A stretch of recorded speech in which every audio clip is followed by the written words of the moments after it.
Hello, this is Eugenia with Radiant Warrior Living, and I'm here today to talk about finding balance in your life and being focused on your goals and also being able to stop and smell the roses. In our life, I apologize, my kitten is showing up here.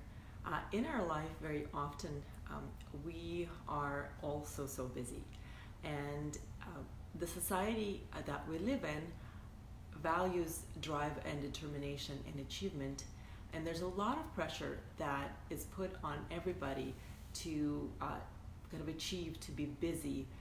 There's a lot of merit given to various achievements and success that are something that people obviously try to make a priority in their life. And very often all of us find ourselves being in a state of constant rush, constantly moving from one goal to the other, and not really stopping to assess, to understand where you're at, and also forgetting that life is not really about all those things that we're trying to achieve necessarily, but what those things will try to bring to our lives, such as joy, happiness, connection with others. So my topic today is important because very often I find when I work with people, they lose track of what's important, and they lose track of why they're doing what they're doing and trying to achieve in the first place. So I will start with a few things that are important as part of this exercise.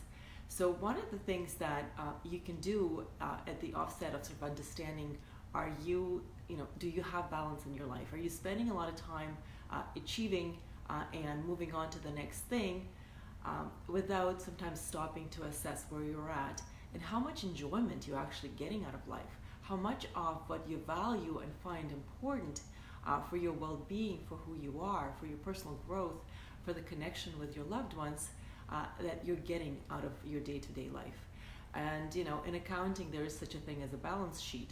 So it's important to stop and assess, where am I at? The effort that I'm putting into something and in trying to achieve my goals, on the other side of it, the joys, the pleasures, the happiness, the savoring the moment type of things.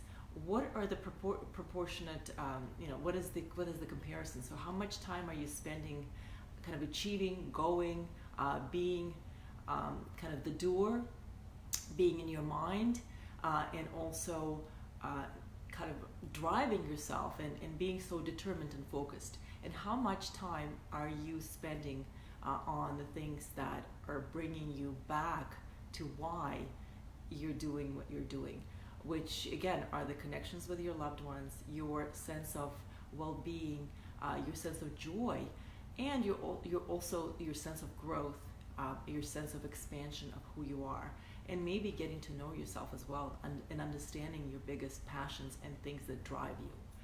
So the assessment exercise can take a short time, a long time, but it's important to do that. At a certain point in time is to stop and say, where am I at? A lot of our life is spent either in the future or in the past. We don't spend a lot of time in the present. And it's understandable. Again, our society today is so driven by success, by achievement, by performing and showing that you're spending and exerting a lot of effort towards something. I know that a lot of people that I talk to always say, I'm so busy, I'm this and that, and all of us have become so busy, and we are often very proud of being so busy.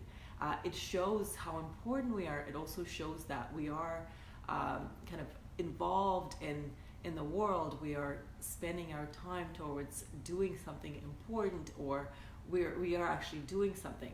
And a lot of the times when people are not doing something, they sometimes feel uncomfortable when they're kind of resting back and trying to reassess where they are. And both things are very, very important. Without the rest, without being able to reassess where you're at, how are you going to know how you will move forward? So the space in between the past and the future is the present. And that's why my topic today is on the importance of stopping to smell the roses, because the roses is the symbol of that present, of understanding kind of your connection to whatever you're doing, and not being so focused on the future, or so left in the past, or so stuck in the past, that you're not able to really feel present and enjoy the present moment.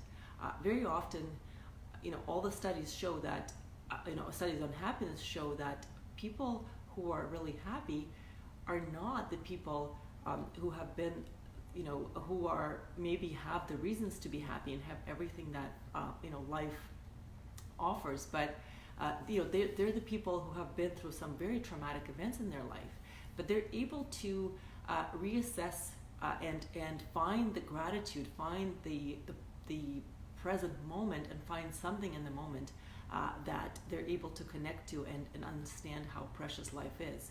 So that moment of stopping to smell the roses is symbolic of connecting to why we are human, why we're here, and why our experience is important.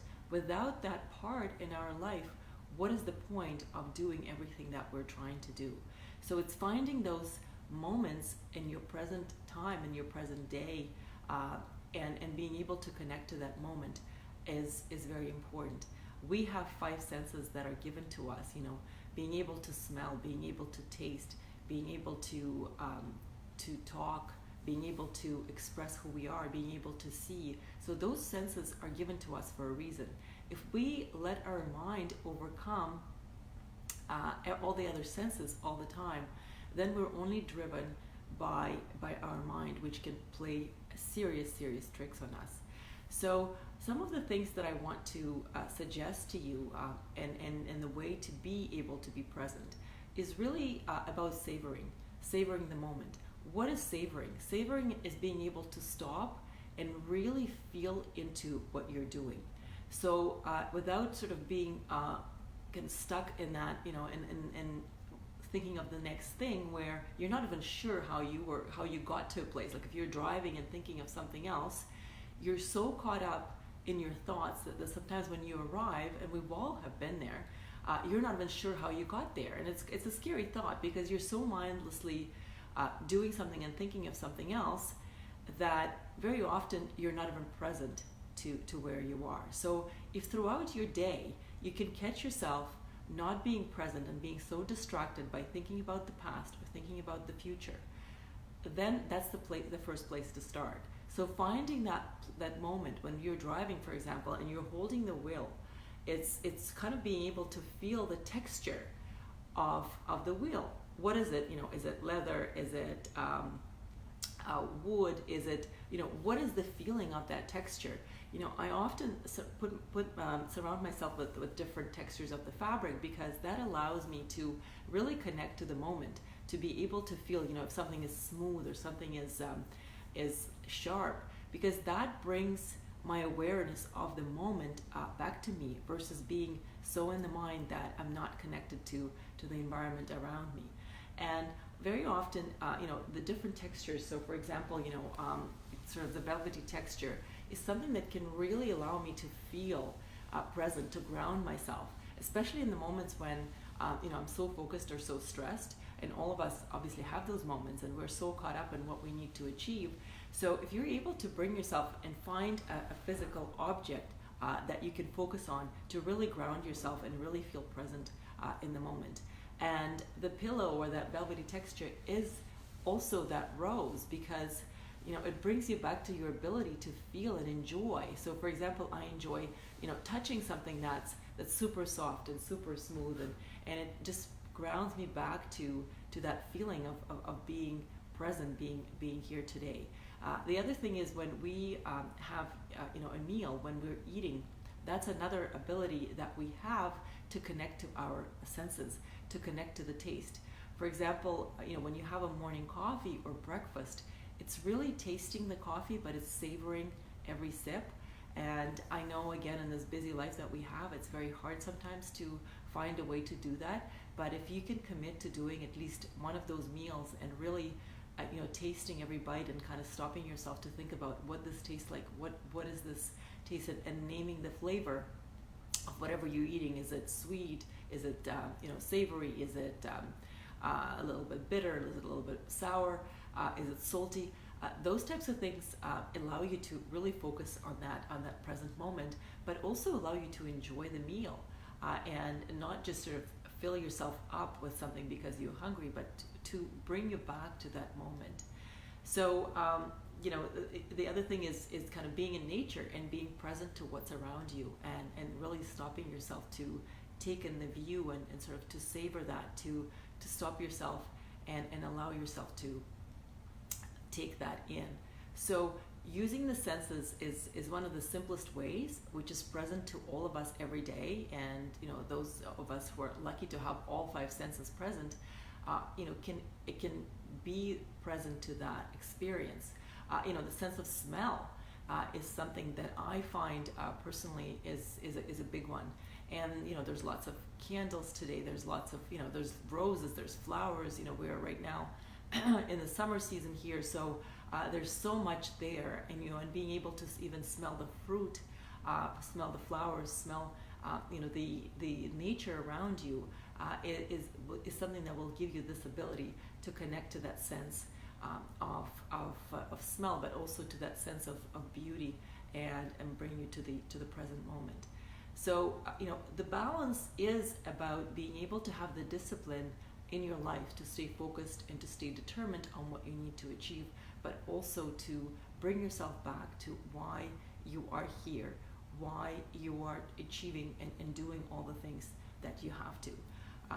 We're so caught up very often in the responsibilities, in the game of kind of being there for others, because that's what is ingrained in us, and that's what makes us feel better human beings, but without really reminding yourself who you are, what are your values, and what you want out of life. All of this becomes a very big race, a race or a marathon that just drives you to a point where you end up not even being sure of why you are focusing and trying to achieve what you're trying to achieve. I work with a lot of people who very often are so caught up in that game that they lose the pleasure. They lose the pleasure and the joy of doing what they started doing in the first place, even out of passion, because they're so focused on the result. And all of us have been there, that it's very hard to come back to that place. So assessing where you're at, doing sort of a balance sheet, or kind of reminding yourself, what are your values? What are the three most important values in your life? Such as, for example, joy, connection with others, knowledge. What are the things that you value that remind you and that bring you back to your sense of who you are as a human being, who you are here to present, and who you are here to share with others? And what are those values that you connect with, that help you stay on purpose, that help you stay on point? Reminding yourself of that before you move forward, if you feel like you're sometimes so focused and determined that you kind of don't even remember why you're doing what you're doing in the first place. And the other thing that I find is that if you have things that you enjoy in your life, such as hobbies, even maybe, if your work is something that you're doing and you're not enjoying parts of it or a lot of what you're doing, when you're able to have hobbies or things that make you passionate and bring you back to your senses, bring you back to that sense of purpose, it's doing those things and developing that in your life. I find that people suffer sometimes from the empty nester syndrome, for example, when kids leave home and there's a big emptiness in their life. I've been there myself, where one of your children is no longer there, and you've spent a lot of time devoting to them and the discipline, and all of a sudden you're there, and that there's that void. What do you do with that space? See, if you know who you are, if you know your passions, if you have things that capture your attention and that captivate you and bring that sense of joy, a sense of doing something and learning, or making something, doing something with your hands, being able to express yourself through music, through a physical form of dance or doing some type of exercise that allows you to connect to who you are, you don't feel that void because you can use that time to do the things that you're passionate about. But if you have not spent the time to get to know your passions and what drives you and things that you enjoy, because you've been so busy devoting it that time to people in your life, to your work, to things that are important, but you've been so busy focusing on that outward, on achieving, then there is that void. It's natural. So it's coming back to you and really having that sort of honest talk with yourself to understand who are you and why are you here. Yes, all those roles that you've been playing are very, very important, but if you were to take away all of those responsibilities, who are you without them? Is there a point or purpose in your life without having all those roles that you play? Because a lot of the times I find that those roles are sometimes excuses, in a way that we're so busy trying to give to others and validate our human experience through that, and we don't spend the time doing the work of focusing on ourselves. Because when we are focused on ourselves and understanding what we want and who we are, it is a big job, and sometimes it means actually doing the work of taking responsibility and understanding, what are some of our fears? What are some of the things that we maybe feel are our limiting beliefs? Or what are our gremlins, things that we believe are, maybe not true about ourselves, but they're the things that we've lived with, and that there are skeletons in the closet that we sometimes are too scared to face. And oftentimes, we become so outwardly focused on the outside world for that reason, because it's just a very uncomfortable work sometimes to go within. Without that work, though, our human experience is not full, is not, without those, uncovering those shadows within ourselves, our human experience is not full. It's not, it's limited. So if you're able to start really understanding what are some of the things that maybe are voids, or some of the things that are showing up where you feel that there's gaps or there's work to be done, and we all have it. The more this work that you do, the more you discover that potentially you can do within yourself, and the more it allows you, though, to understand who you are and have a full human experience where you're able to give to others, but you're also able to understand kind of what drives you, what makes you who you are, and from there be able to take that experience and use it to make your life more full, to give you more opportunities to stop and smell the roses, to give yourself more opportunities to focus on the things that you love and enjoy, or to understand and maybe try different things so that you can see what are the things that you love and enjoy. I find that a lot of us take what we've heard when we were young, when we were in school or when we were growing up, and the perceptions of our parents, the perceptions of our teachers, of people around us, we take those opinions of ourselves and we take them forward into our adult life. So for example, if somebody said to you that you're not capable, you were never good at art, very often those limiting beliefs and those things that we've heard, they stick with us for a very, very long time. And we say to ourselves, why would I even try to do something artsy if somebody said to me, I'm not good at it? And we live with that story. So what if you were to try, if you were always interested to paint or to draw or to take on something musical, like a musical instrument, what if you were to try that? I mean, if you're not good at it or if you don't enjoy it, well, trying doesn't hurt. But what if you were to try and expand and see if those things that you've heard from others that you've taken on as the truth about yourself, what if you were to try and see, is that really true? Am I really not that good? Am I really not that creative? Because oftentimes, if you think back, you'll understand that very often those things were said to us by somebody, by an adult around us, who have seen maybe a part or a glimpse of us, or maybe that's their own human experience that they've brought in, and they've given their limiting beliefs and they've put them on us, and we've taken them on as our own. So I encourage you to question some of the things that maybe you're thinking, or some of the beliefs that you have about your abilities to be something other than what you are today, or at least on your abilities and skills that you can develop, or the skills that you have. Because very often those beliefs are just labels that are so ingrained in us that we don't even question them. I will give you an example of my own life.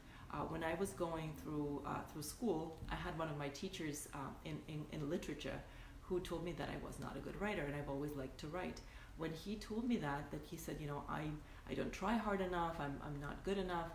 And I've really taken that on because I respected that teacher so much that I've had a hard time. I've always felt I'm not good at expressing myself on paper. And I find that writing is one of my favorite things to do. And I've only gotten back to it as an adult in my 30s. Because in my 20s, I tried, and that limiting belief was so strong that every time I tried, I stopped myself. And even though I enjoyed that feeling of being able to share my words on paper, I found that it was still very hard. The thought of, I'm not good at this, I don't think I'll ever be able to do this well, was so overpowering that I could not enjoy the process. So what are some of the things that you've heard from others that maybe have become the truth, that maybe have become such a block in your life that you've taken them on and you feel like there's no possibilities there, that it's a dead end for you?